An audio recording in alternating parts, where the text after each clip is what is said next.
ZBM for your shopping convenience. You can count on us.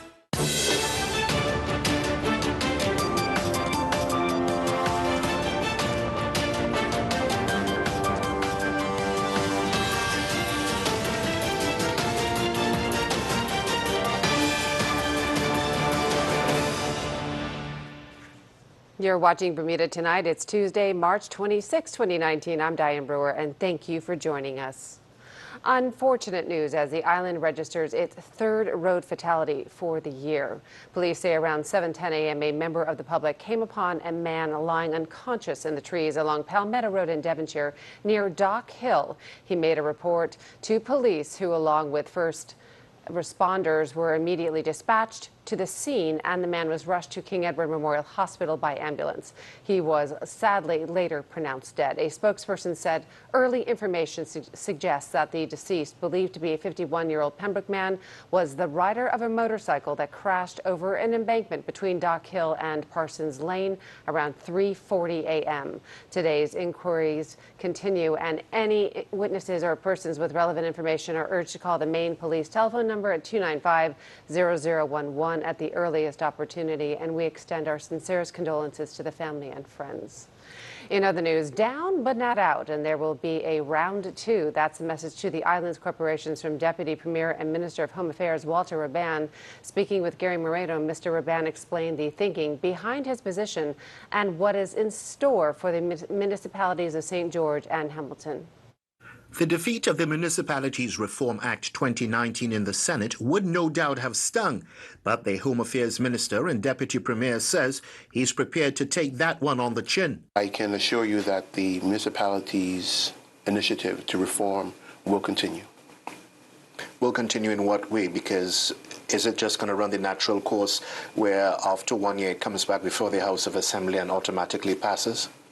There are a number of options we can take, but I would implore you and others to listen to perhaps some future statements that will be made on this matter. But I can assure you that the municipalities reform process will continue. But what does that mean for the both corporations' elections? Will those who gain office be allowed to serve out their term, or is the proposed sitting of the House of Assembly this Friday meant to address that? That election will take its natural course, and those people will have a term available to serve.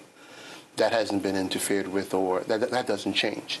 The bill that we were attempting to get through the legislature would have ended all elections as of May 13th. And then it was the proposal, as you know, to set up a quango thereafter. At this point, whatever is prescribed in the 1923 Act as the term for the councilors and mayors stands. So they will serve their 4-year term if that's what it is? According to the legislation as it stands, that is what will be available. The aim of transforming the municipalities into quangos may remain in focus, but what about the legal action brought by the Corporation of Hamilton? What impact will that have on the process? It may, but I think I need to perhaps be a little bit more clear on that matter, because I've not seen as much clarity in the media on this as to what the Corporation of Hamilton is seeking to do. The Corporation of Hamilton is actually seeking to remove the vote of residents. The Corporation of Hamilton is also seeking, in the pleadings that they filed, to remove the directions and stewardship that is available to the minister. So the Corporation of Hamilton is literally looking to go back to the point where only the businesses in Hamilton and St. George's controlled both corporations. That is what their court case is about. And I think that is important for the public to understand that. While Mr. Raban remains adamant there is no land or asset grab intended by the legislation, we found a report that suggested the Corporation of Hamilton be made into a quango to allow for easier access to the development of the Hamilton waterfront. The waterfront development, many years in the making, under the leadership of the Hamilton Corporation, hasn't happened. We all know about the Parleville development. Decades of work to try and get a hotel there, which hasn't been successful, and now mired in a very unfortunate legal matter, which is yet to be resolved, all orchestrated by the Corporation of Hamilton and members of the Corporation of Hamilton. The government was looking for a different way forward that would not only benefit the respective corporations, but also the country. Elsewhere, the Deputy Premier asserts the failure of the bill to pass in the upper house does not mean a shelving of initiatives to benefit both St. George's and Hamilton. Gary Moreno, reporting for the Bermuda Broadcasting News. Thanks, Gary. Well, coming up, concern over higher liquor taxes, encouragement for entrepreneurs, and the latest weather forecast from AccuWeather. Stay with us.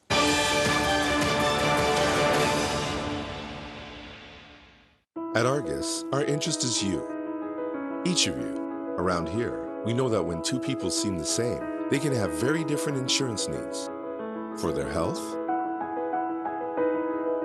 home, work, and future. Which is why we take the time to get to know you as an individual, so we can provide insurance coverage that fits your life.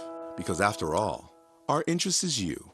You can count on us. Broccoli crowns, hot price, $2.99 per pound. Save $1.30 on Purdue fresh chicken leg quarters, only $1.59 per pound. Hunt snack pack puddings, 4 packs, hot price, $1.79.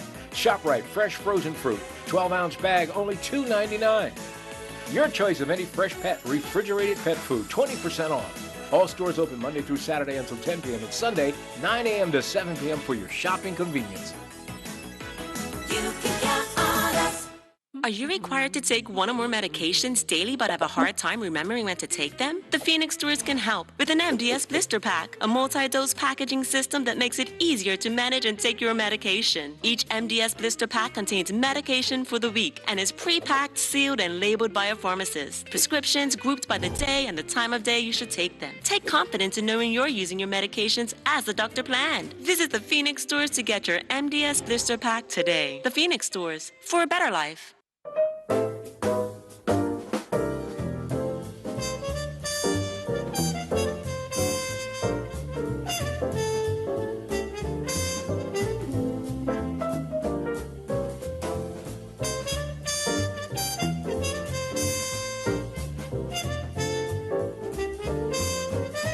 The new Toyota Rush, Bermuda's biggest SUV with 7 seats. There's always plenty of room. Available at Bermuda Motors.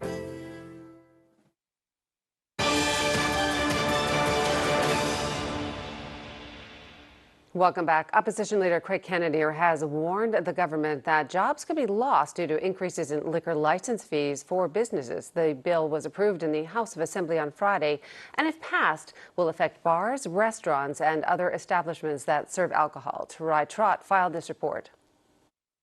Restaurants, bars, and other businesses are set to pay even more for the privilege of selling alcohol, thanks to the Liquor License Amendment Act passed in the House of Assembly on Friday. It all means that once passed into law, many businesses will see their annual liquor license fee increase by at least 50%. Opposition leader Craig Kennedy, whose private businesses sell liquor, says now is not the time for additional fees for entrepreneurs. For many of the businesses, it's going from $2,000 up to $1,000.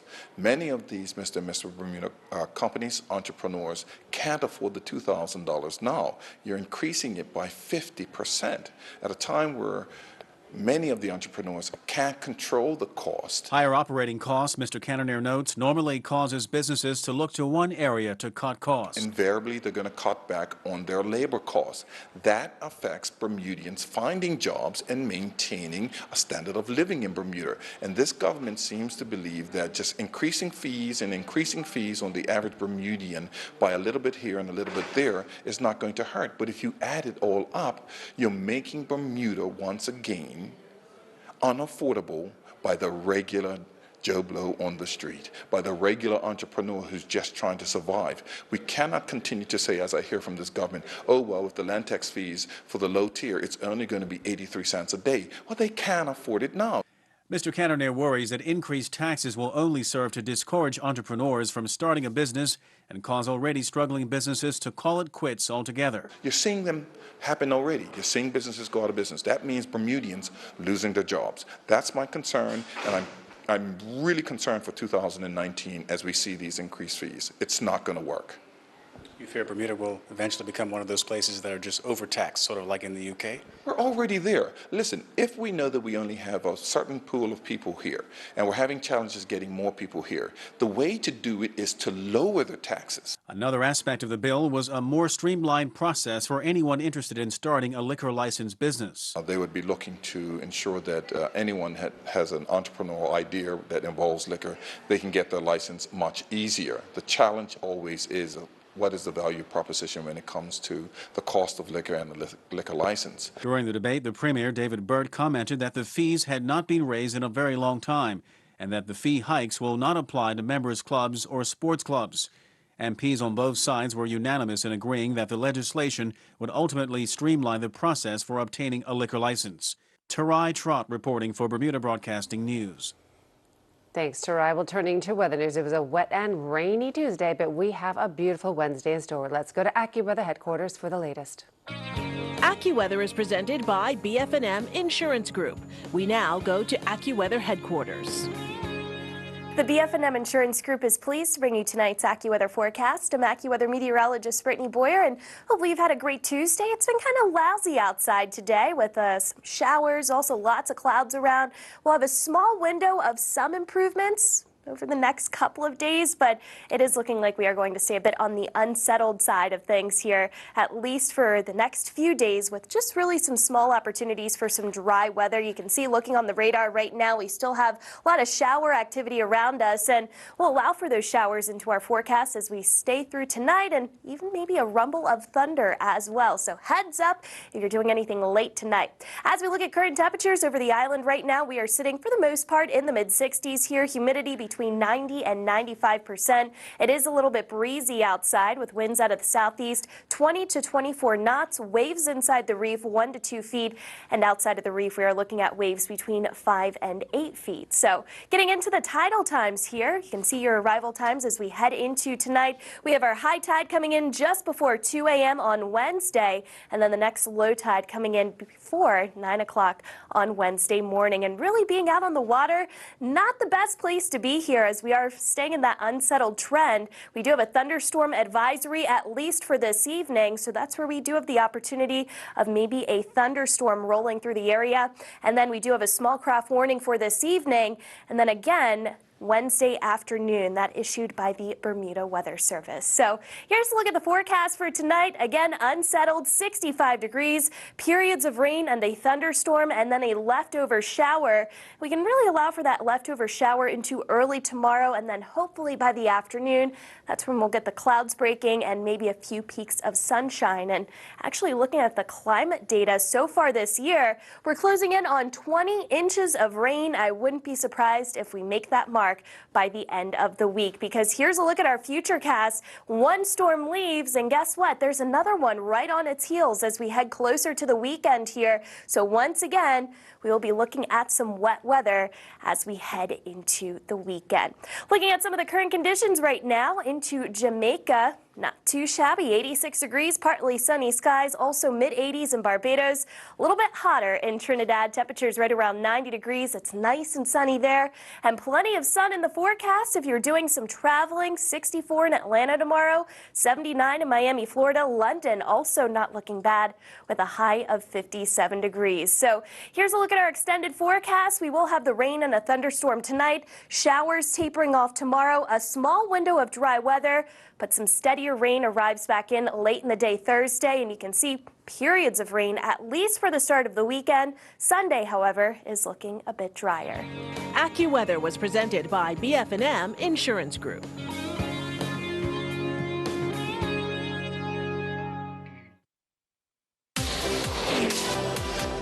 I'm Tony Waterman. Coming up on The Breakdown this week, we are in New York City at the Bermuda Executive Forum. We're rubbing shoulders with the who's who of Bermuda's business community and also talking to individuals thinking about setting up shop on island. It's a booming business. Bermuda solves problems. I think you've got a great hand to play. That's Thursday at 8 o'clock on ZFB TV 7.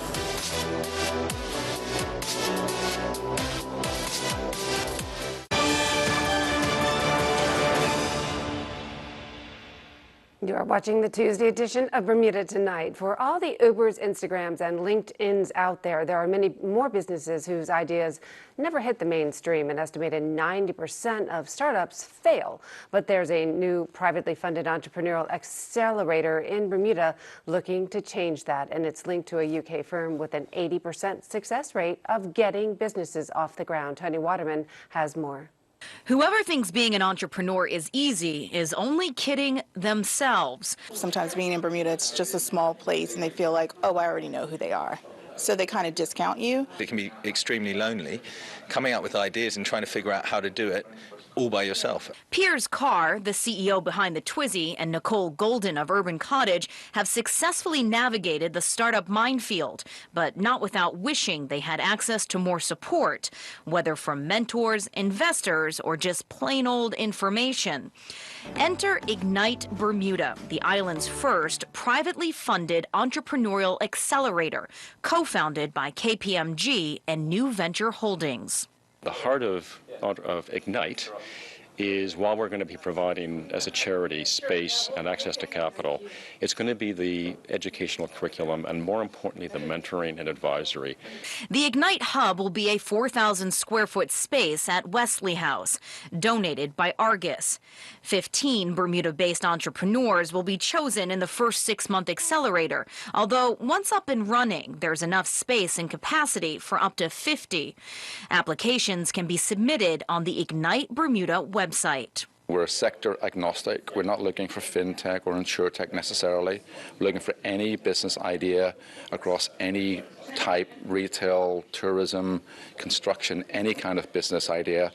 We're looking for people who've got a passion to push that business idea. Ignite Bermuda will work in partnership with Entrepreneurial Spark, one of the UK's largest operators of accelerators. Including Bermuda, it has 20 hubs across the UK and India.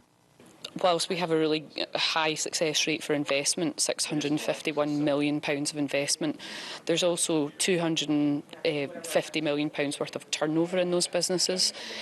Those businesses create jobs, nearly 8,000 jobs. And for those concerned about capital, Ignite Bermuda says there's plenty of it in Bermuda. It's just about engaging those investors with the right entrepreneurs. So we want to basically, to your point, put companies into a position where investors want to invest in them. That's a good place to be in, not just for the entrepreneurs themselves, but for the overall economy, which is dominated by small and medium-sized businesses. Their success, after all, would be Bermuda's success. Tony Waterman for Bermuda Broadcasting News. In other news, the City of Hamilton has appointed Dwayne Keynes, a longtime police, public and media relations manager, as the new Secretary and Chief Operating Officer. Of the appointment, Mayor Charles Gosling said, quote, "This is a demanding position, one that requires a strong command of the law, broad communication skills, and effective leadership and management abilities." We interviewed a number of qualified candidates for this role, but it was Dwayne's vast experience and previous responsibilities that ultimately clinched our decision. His work on the strategic planning process at the Bermuda Police Service, as well as his secondment to a government ministry, speaks volumes to his capabilities, and his references conveyed a very high regard to his team-building skills, accessibility, and his positive effect on department morale. I'm delighted he has accepted the position, as I believe he'll be a tremendous asset to the city, end quote. Mr. Keynes' appointment takes effect in May. Well, members from CURB, Imagine Bermuda, and Mirrors gathered recently to prepare for the 60th anniversary of the theater boycott. The theme this year, Busy Being Born. Mike Sharp reports. Members from these groups gathered at the Human Rights Commission to launch a campaign promoting civic engagement. Ordinary people taking action to positively impact our society. First, we hear from Kimberly Jackson of Mirrors. During the spring of '59, the progressive group exemplified civic engagement, spending weeks envisioning a better Bermuda and subsequently initiating the theater boycott, which was key in birthing that vision. In this season of renewal 2019, we all have an opportunity to leverage the legacy of those trailblazers.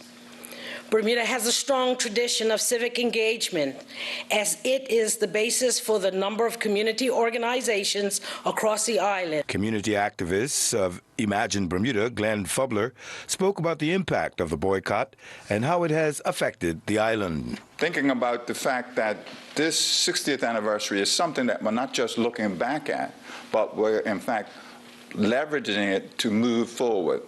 Bermuda and the world is at a crossroads in crisis. And civic engagement is that ordinary thing where people can get involved, that whole piece about rallying around your neighborhood. People used to rally to build houses, as a case in point. People used to rally to maintain schools.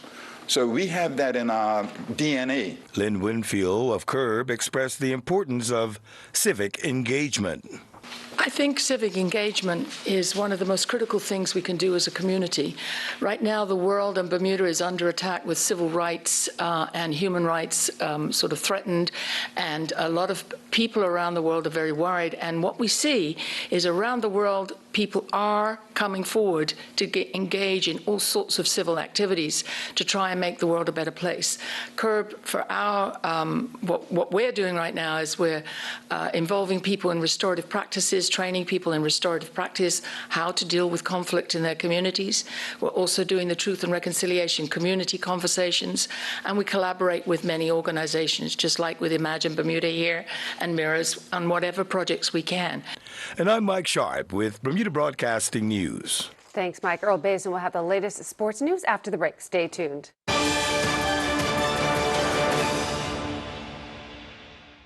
Our Tempur-Pedic gives us the best night's sleep ever. I recommend my Tempur-Pedic to everybody. The most highly recommended bed in America just got better. Introducing the all-new, reinvented Tempur-Pedic. Designed with the most pressure-relieving material we've ever created and superior cool-to-touch technology. It adapts and responds to your body's unique needs throughout the night for your deepest, most rejuvenating sleep. At Furniture Walk, furnishing Bermuda's homes for over 30 years. 12 Harvey Road, Paget, 292-5209. Hey, Smokey, let's get lunch from the Marketplace food court. You know what? That sounds good. They have oxtails, pumpkin, curried lamb, lemon chicken, sweet and sour ribs, vegetable stir fry, and the variety goes on. Their chefs are good. They'll set you right up. Avoid the good carbons. And don't forget the special dishes from the islands. It don't matter. Well, no matter what you feel like eating, Marketplace will have it. You know, it's quick, it's quality, and at prices you can count on. Visit us 7 days a week. Breakfast, lunch, and dinner. Made for you daily at the Hamilton Marketplace Food Court. For 20 years, I was a teacher. I remember that when we drew rainbows in school, my first rainbow, I included black and brown. My students said, silver, those colors are not in a rainbow.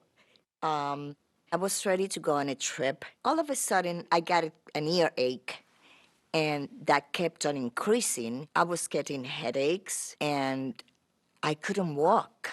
They took an MRI because they thought it was a tumor in my ear. Instead, there was a tumor in my head, and it was big. In the morning, I looked to my left side, and there was the river. And I said, what color is the water? I was in awe. I was looking at the different colors that I never saw.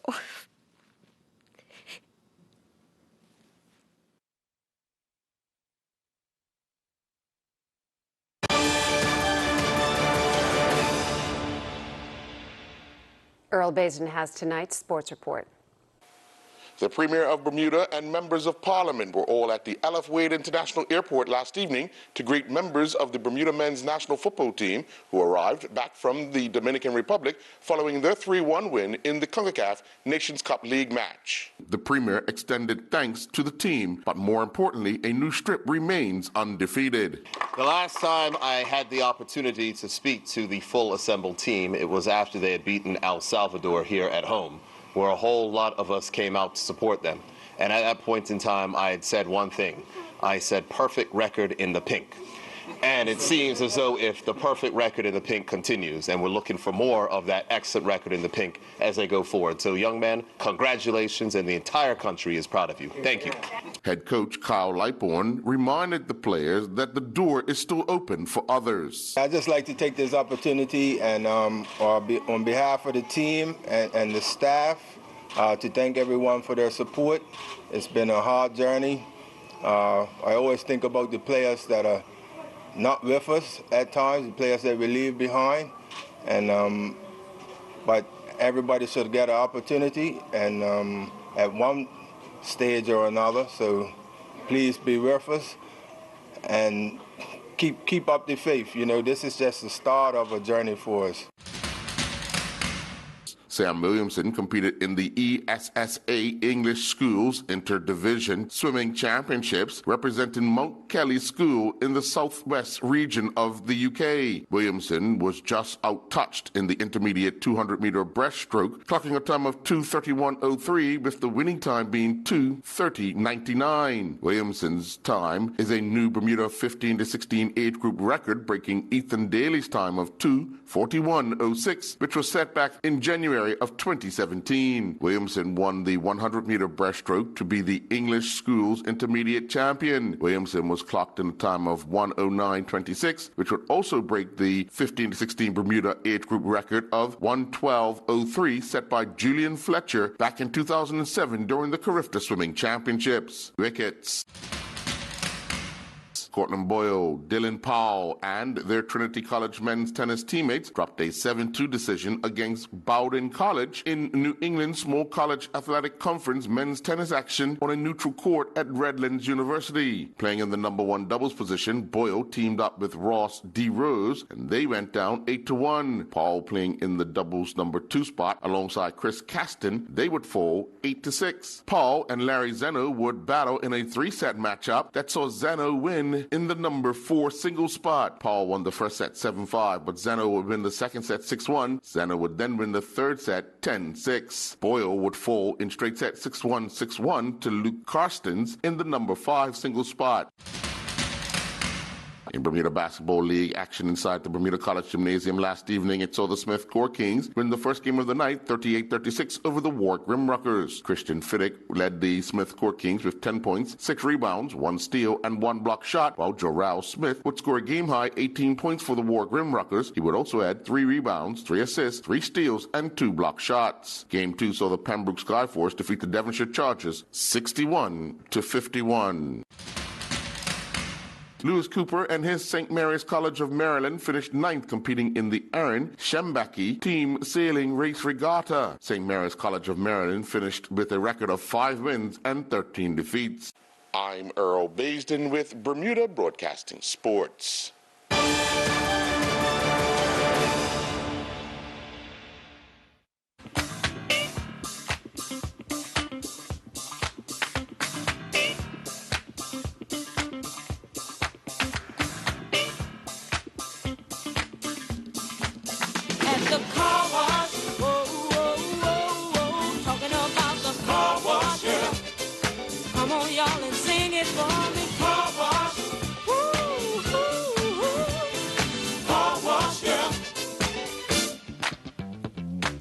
Surface Trends is proud to offer Bermuda's best selection of natural and exotic stone, carefully selected and imported from Italy and Brazil. We also stock the newest collection from Caesar Stone and Silestone. Don't forget our wide variety of gorgeous porcelain wood plank tiles, including our exclusive Bermuda cedar tile, as well as natural travertines suitable for outdoors and indoors. Bathroom and pool tiles are in stock too. Stop by our showroom at 17 Serpentine Road, Monday through Friday from 8 a.m. to 5 p.m. and Saturday from 9 a.m. to 1. I close my eyes and I can see the world that's waiting up for me, that I call my own. I don't care, so call me crazy. We can live in a world that we design. 'Cause every night I lie in bed, the brightest colors fill my head. A million dreams are keeping me awake. Over time, your mattress goes through a lot. That's why at Dreams, our experts recommend you replace your mattress every 8 years for a better night's sleep. Replace every 8 years and sleep better with Dreams. For the world we're gonna make. Made with care, handled with care, delivered with care. Now that's what dreams are made of.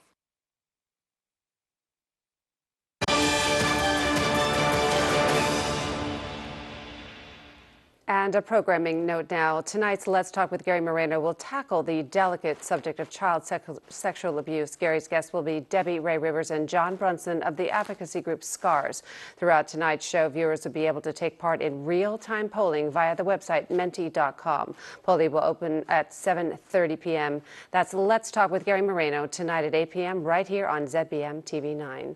That's our newscast. I'm Diane Brewer. Thank you for joining us. Good night.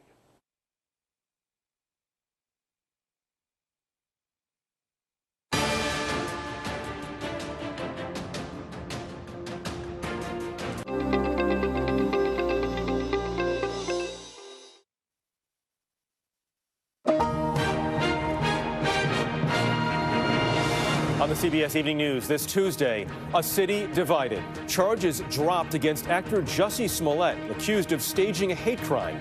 Police and the mayor call it a